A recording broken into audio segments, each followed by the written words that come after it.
കേന്ദ്രത്തിന്റെ സാമ്പത്തിക ഉപരോധം മറികടക്കാൻ സംസ്ഥാന സർക്കാർ ലാഭമുണ്ടാക്കുന്ന പദ്ധതികൾ കണ്ടെത്തി നടപ്പിലാക്കുമെന്ന് സിപിഎം സംസ്ഥാന സെക്രട്ടറി എം.വി. ഗോവിന്ദൻ മാസ്റ്റർ. സംസ്ഥാനത്തിന്റെ താൽപര്യങ്ങൾ സംരക്ഷിക്കുന്ന രീതിയിൽ ചരടുകളില്ലാത്ത മൂലധന നിക്ഷേപം സ്വീകരിക്കുമെന്നും ഗോവിന്ദൻ മാസ്റ്റർ പറഞ്ഞു. പ്രവർത്തന റിപ്പോർട്ടിന്മേലുള്ള ചർച്ച പൂർത്തിയായി. കേന്ദ്രത്തിന്റെ സാമ്പത്തിക ഉപരോധത്തെ മറികടക്കുന്നതിന് കൂടുതൽ വിഭവ സമാഹരണ പദ്ധതി ഉപയോഗപ്പെടുത്തിക്കൊണ്ട് മാത്രമാണ് കേരളത്തിന് മുന്നോട്ടേക്ക് പോകാനാവുക, ആ വഴി കണ്ടെത്തുക എന്നുള്ളത് തന്നെയാണ് ഉദ്ദേശിക്കുന്നത്.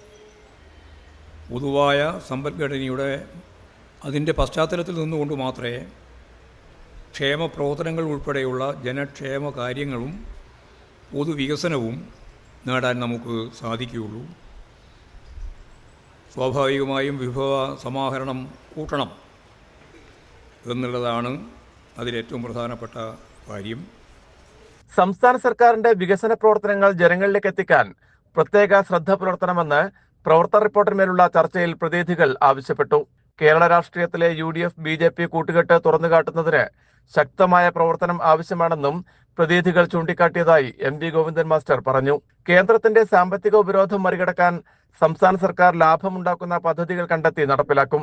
ചരടുകളില്ലാത്ത മൂലധന നിക്ഷേപം സ്വീകരിക്കും. വിഭവ സമാഹരണത്തിന് വേണ്ടി ജനങ്ങൾക്ക് മേൽ അമിത ഫീസ് അടിച്ചേൽപ്പിക്കില്ലെന്നും അദ്ദേഹം വ്യക്തമാക്കി. കേന്ദ്രത്തിന്റെ സാമ്പത്തിക ഉപരോധത്തെ മറികടക്കുന്നതിന് കൂടുതൽ വിഭവ സമാഹരണ പദ്ധതി ഉപയോഗപ്പെടുത്തിക്കൊണ്ട് മാത്രമാണ് കേരളത്തിന് മുന്നോട്ടേക്ക് പോകാനാവുക, ആ വഴി കണ്ടെത്തുക എന്നുള്ളത് തന്നെയാണ് ഉദ്ദേശിക്കുന്നത്.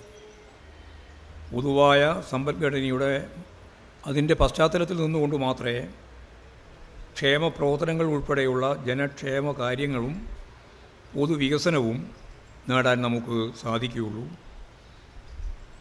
സ്വാഭാവികമായും വിഭവ സമാഹരണം കൂട്ടണം എന്നുള്ളതാണ് അതിലേറ്റവും പ്രധാനപ്പെട്ട കാര്യം.